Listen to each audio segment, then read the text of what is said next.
Do you think Etienne's going to play, Mark? I don't think he's going to play.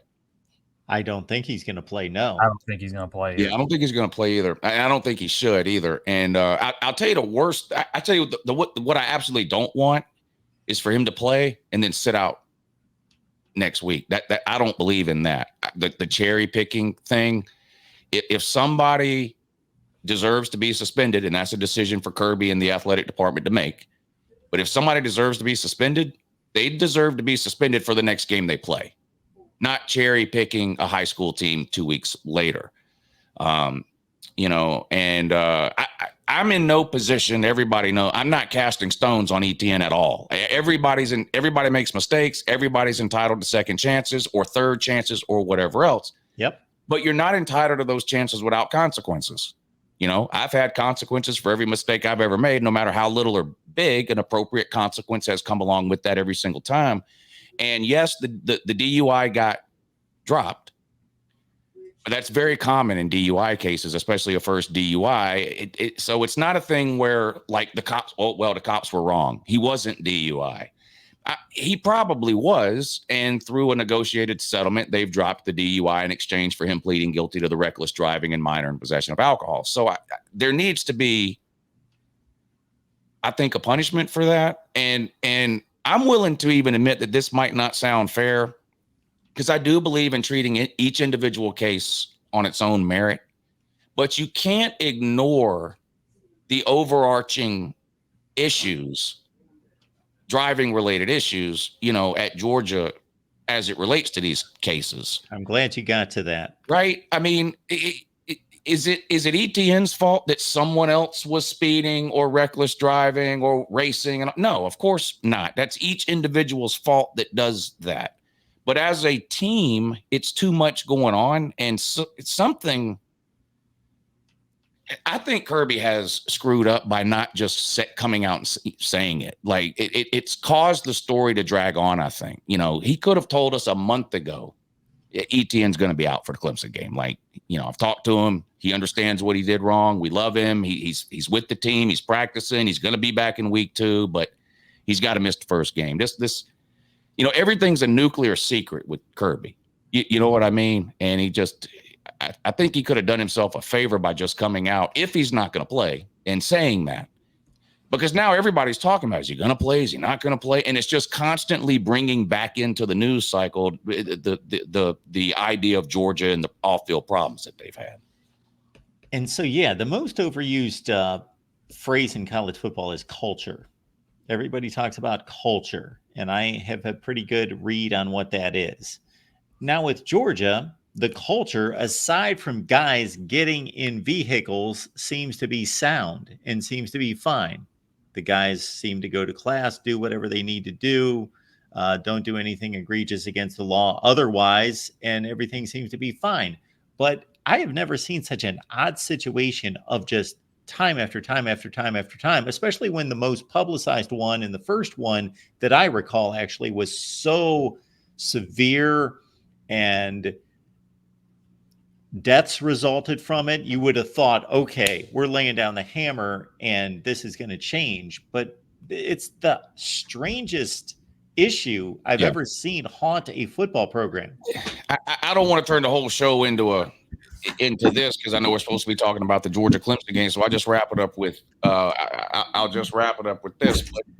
But, you have 2 people killed, and then since then, 25 arrests for driving related offenses. So what do you do? Okay. All right. Well, Kirby comes out and says, well, we're fining them through NIL, and we've been fining them through NIL for a year.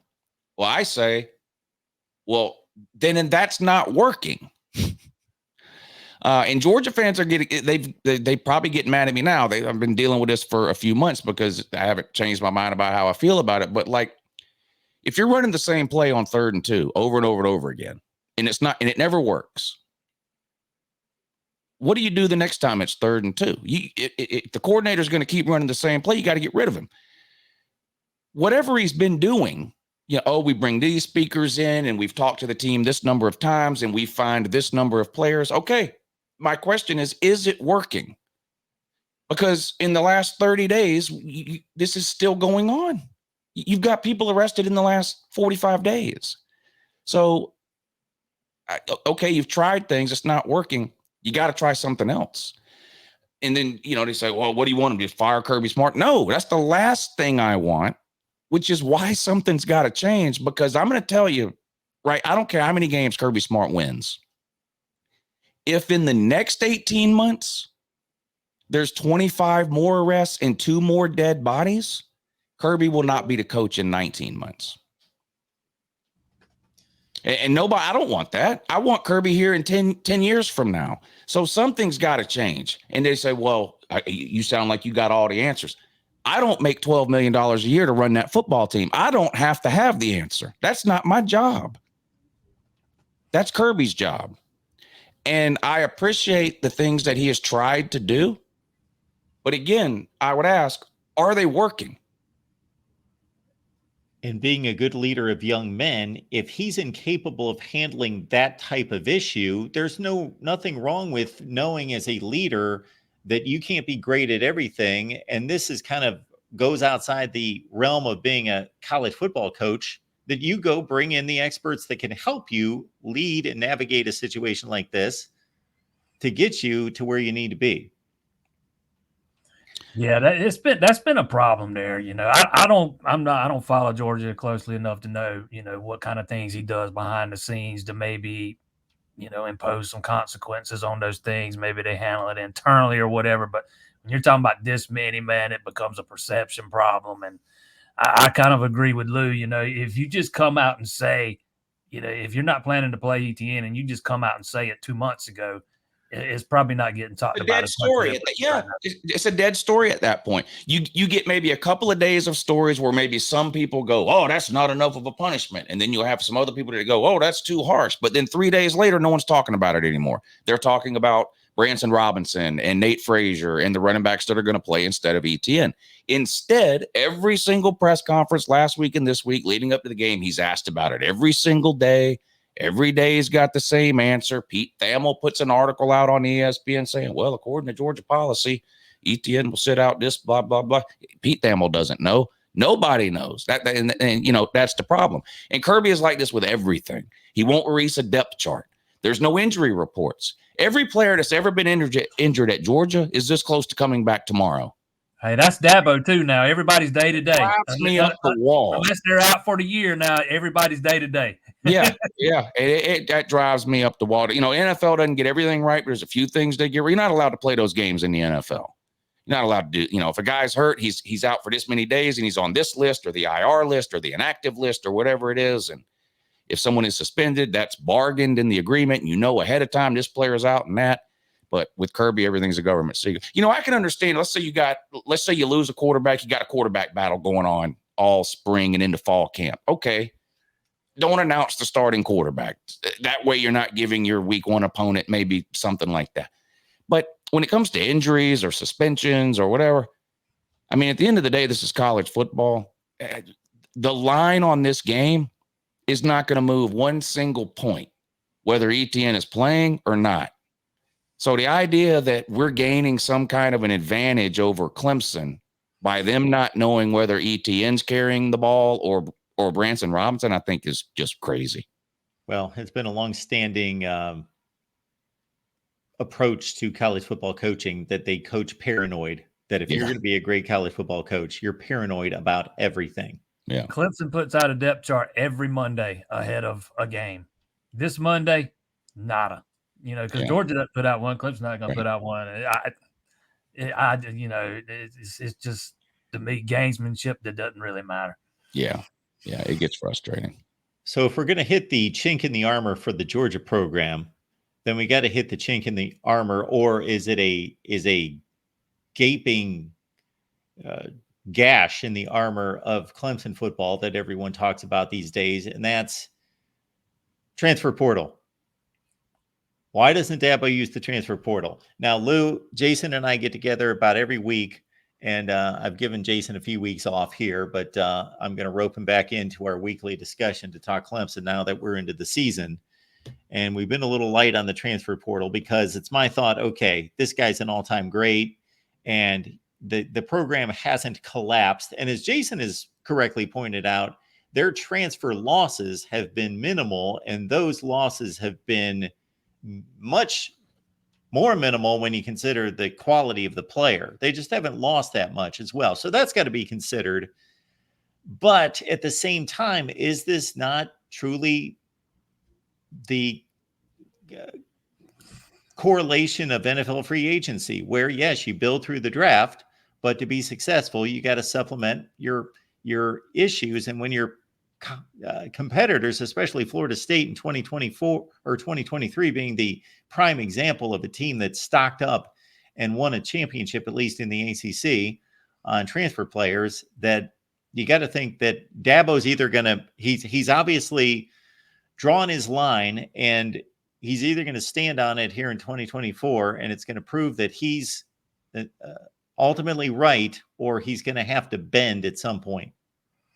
Yeah, if you go back to the offseason, you saw Clemson try to target a small number of offensive line. I can't remember if it was 3 or 4. And one of those guys was actually Keelan Rutledge, who was fantastic for Georgia Tech against Florida State on Saturday. Okay, yeah. And that's part of why he ended up at Georgia Tech, because Dabo's not going to promise anybody a starting spot, and he's not going to get into this bidding war for you and stuff. I kind of like Kirby's approach to the portal. He doesn't lean on it heavily, but if he sees a hole he needs to plug, he goes and gets a guy. That would be my preference if we're talking about Dabo and his portal strategy. I think they need to be a little more aggressive than they have been.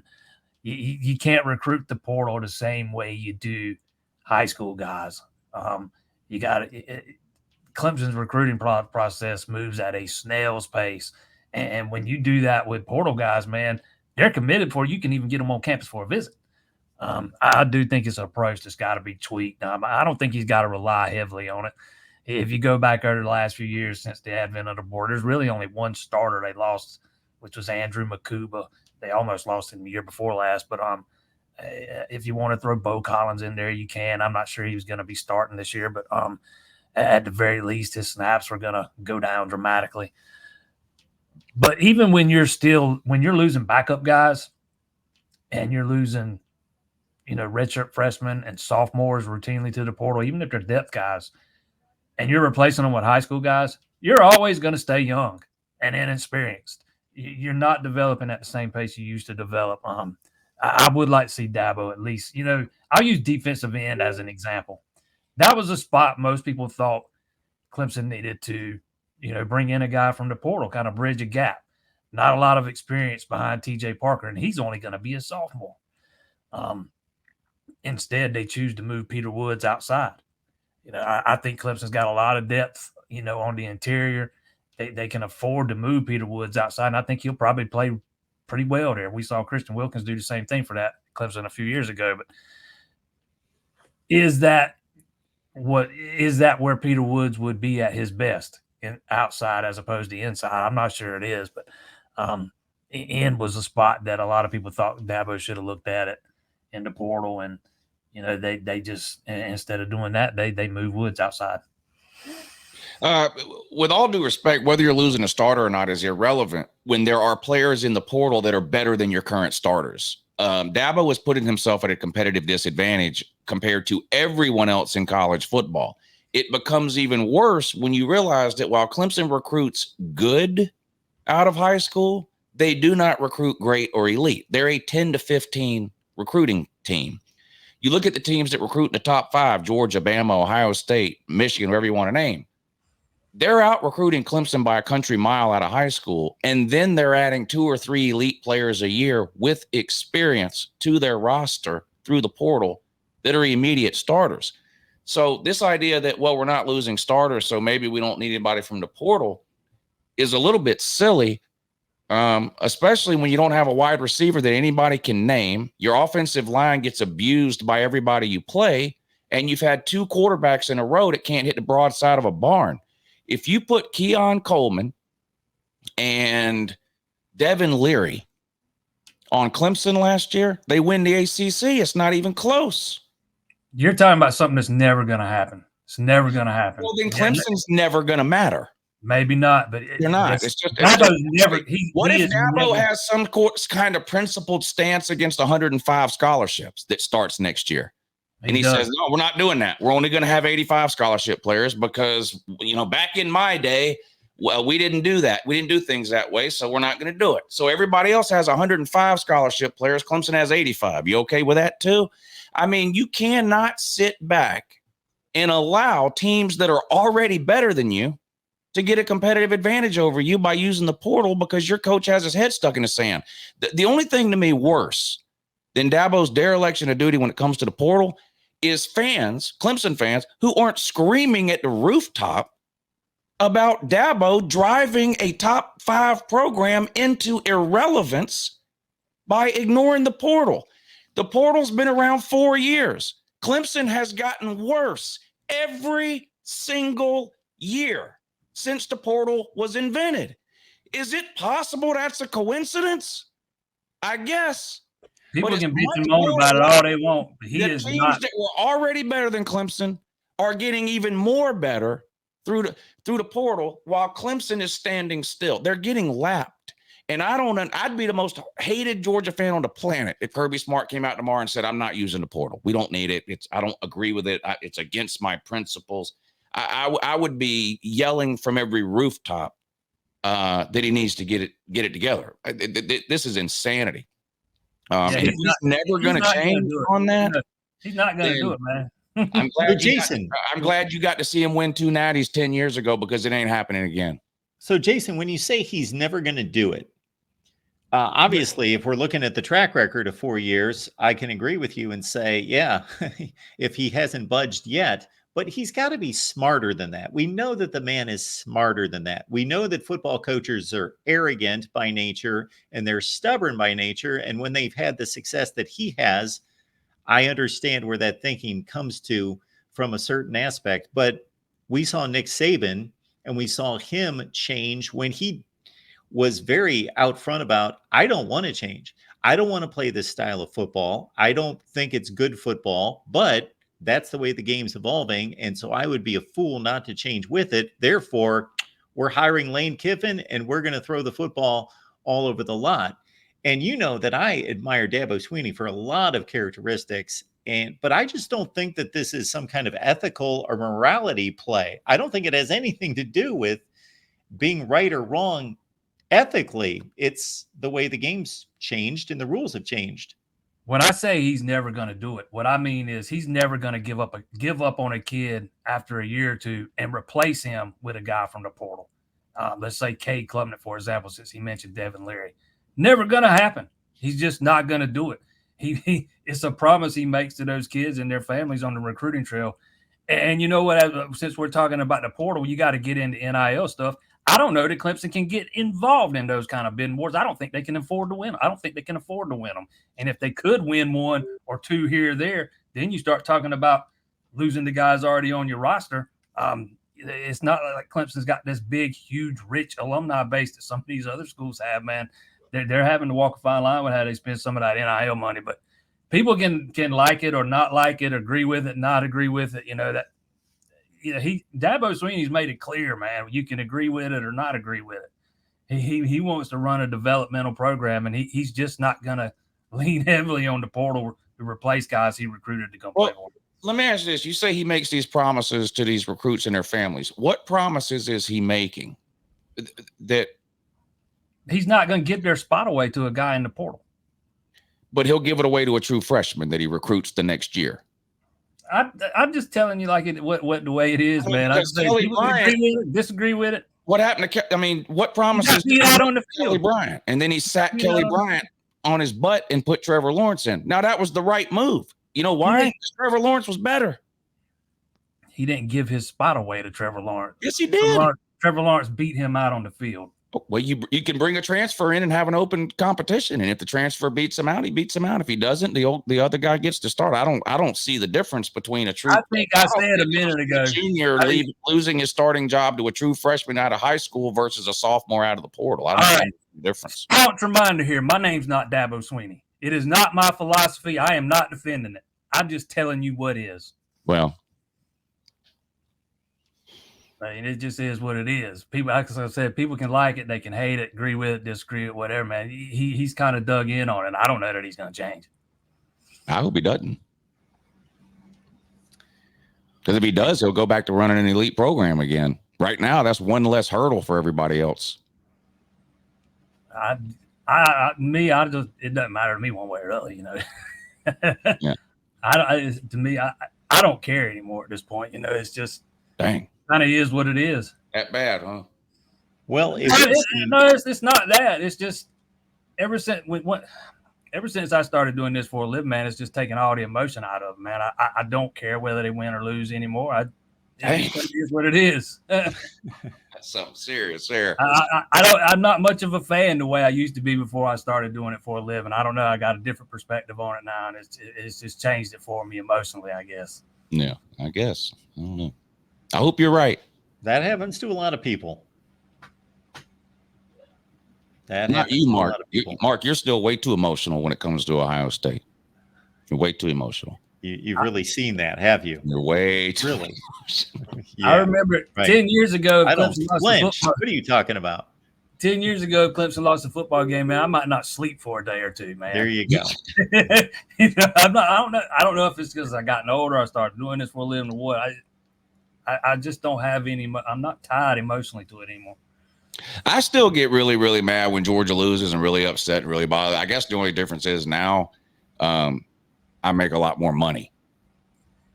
And it might have had something to do with watching Clemson win a couple of national titles too. Something I didn't think was ever going to happen again in my lifetime. You know, I was a little kid when they won the first one, and something I never thought mellowed me out. Yeah, that mellowed me out some too. Like losing to Alabama last year in the SEC championship game was rough, but it would have been a lot rougher had we not just won 2 national titles. So I, made it a little bit easier to stomach. So I get where you're coming from there.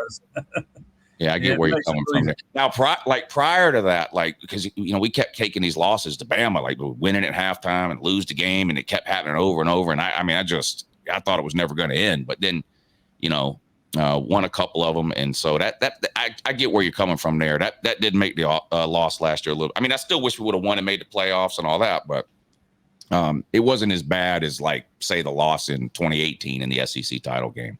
Yeah. And the expectations have a lot to do with it.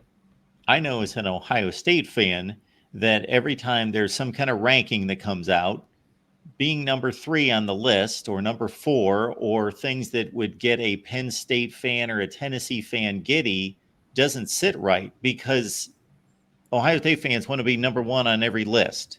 They want to be number 1 in recruiting. They want to be number 1 in national championships. They want to be number 1 in winning percentage. And when Alabama rules the world, that doesn't sit well, even if you could argue, well, we've been number 2. Or if Georgia's ruling, well, number 2's doesn't sit right. Yeah, see, I think I can understand that coming from maybe Ohio State fans or Alabama fans. I mean, as a Georgia fan, Georgia's been really good for 7 or 8 years now. They've won 2 national titles. They're winning a bunch of games and all that. But I still don't go into a season thinking, well, if we don't win the national title, we're just terrible. And I sort of understand that from an Alabama perspective, especially Alabama fans who sort of, depending on their age, maybe they sort of came into their fanhood with the rise of Nick Saban. I mean, all they've seen is Bama just win. So, they go 10-2 and missed the playoffs a couple of years ago, and the sky is falling. I still don't feel that way as a Georgia fan. I enjoyed last season. I wish it wouldn't have ended, but I wasn't, okay, well, we weren't quite good enough last year. Yeah, there's a lot of Clemson fans, after those 2016 and 2018 seasons, they expected to win a national title every year. And, it's just, that's not going to happen anywhere. Point. Yeah. And I'm kind of glad I haven't gotten to that. And honestly, I don't think Georgia fans really deserve to be at that. I get it. Alabama and Ohio State have been dominant multiple decades, going back a long time and stuff like that. Georgia's been a good program in most decades. Maybe you throw out the 90s or most of the 90s. But they're not on like an Alabama or an Ohio State. I don't want, the whole kind of a blue blood discussion. I don't think Georgia's a blue blood. I think they're the first team that's not kind of on that list. But so I don't go into a season, no matter how good I think Georgia's going to be, thinking, well, if we don't go 100-0 and win the national title, it's a complete waste of a season. I don't necessarily think that. Do we want to take on this blue blood conversation? I'm sorry, Jason, go ahead. Expecting to go in a season, going into in the season and expecting to win every game all the way through to the national title. That seems like it would take some of the fun out of. Right. And there's only one possible outcome that you can come away happy from. Like you're just, 99 times out of 100, you're going to be miserable at the end of the year if you're a national title or bust kind of mentality. Again, understanding why Alabama fans, especially over the last 10 years, have kind of felt that way because they were there or winning it almost every single year. So I sort of get it on their end, but and because of what Saban pulled off, probably, I don't even know if happy would describe it. It would just be kind of satisfied. Like, okay, we accomplished what we're supposed to do. That's what we're supposed to do. Right. Content. Like the sun rising, that sun came up again today. Go figure. We won another national title. College football is even more exciting with some action on the line. And the games are even better when you're cashing in. And the Voice of College Football is the place to be to get the greatest value. Let's start with my picks. 75% against the money line, 58% against the spread. I've got a 40-year track record. In fact, in 2023, at $100 played per game, you would have netted over $9,300. And guess what? I'm just the warm-up act. Steve Merrill, our ace in the hole, show stopper from Wager Talk. 6 years with the Voice of College Football, over 30 years in the industry. Steve gives us analysis on all the big games, but you can't miss Steve's weekly under-the-radar pick, which went 21-5 against the spread the last 2 seasons. I repeat, 21-5 against the spread. You also get picks from some of our top analysts here at the Voice of College Football, including Steve Dace and Matt Zemek. Become a YouTube channel member or Patreon member for just $99 per month. Go to the main channel on YouTube, click join, and select the betting tier. Do the same thing on Patreon. Make 2024 a winner now.